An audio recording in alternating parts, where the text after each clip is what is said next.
Crafting an Academic Argument, created and presented by Sage Fox. We begin with a definition. An academic argument is a cooperative discussion that explores a specific question and its potential answers. The elements of this argument consist of a claim, what's being claimed is potentially true, reasons, why is this being claimed, why should the reader agree, evidence, what proof is provided to support this claim, acknowledgement and responses, answers to anticipated questions from the readers, and a warrant, an explanation of the logic and reasoning in the argument. There are two types of claims, conceptual and practical. A conceptual claim doesn't attempt to solve a problem, but instead seeks to increase our understanding in some way.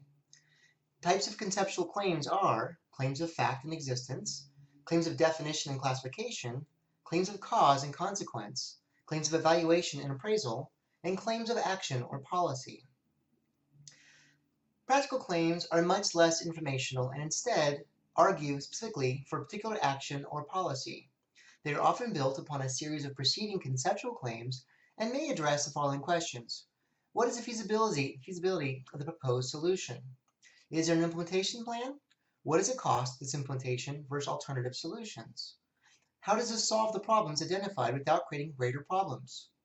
Does the implementation plan have a lower cost or time to implement versus alternative solutions?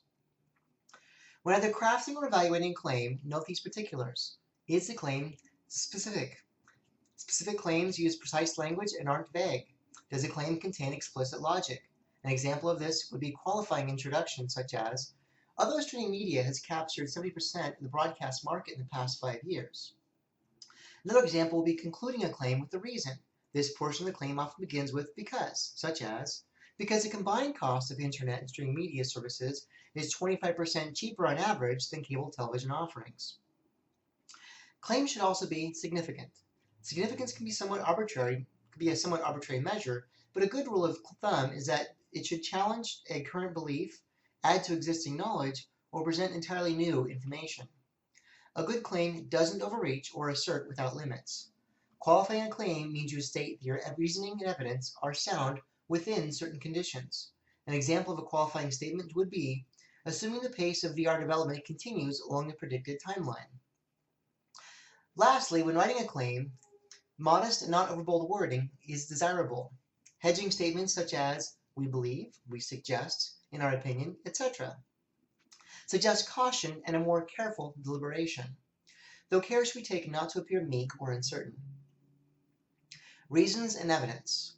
A reason is the why something is, but is not a hard or unassailable fact and therefore not evidence.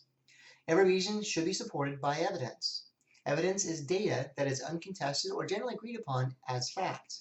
Note that if your evidence is easily contested, it may not be considered as real evidence. When structuring an argument, it's helpful to storyboard. Visually lay out each element and show the relationships between your claim, your reasons, and your evidence. Acknowledgements and responses. Before your argument is complete, you must question it as if you were a reader presented with the argument. Ask questions as if you were that reader. Are there alternatives to the argument? Are there flaws? As the writer, you must respond to objections and potential alternatives, prioritizing those that must and should be answered over those that are arbitrary or hypothetical. Warrants. A warrant is an understood principle within the field that links a reason to a claim. Warrants need not always be presented, but when an argument is to be viewed outside the relevant field, it is helpful to provide warrants to explain the connections between your claim and your reasons. This concludes my presentation on academic and research arguments. Thank you.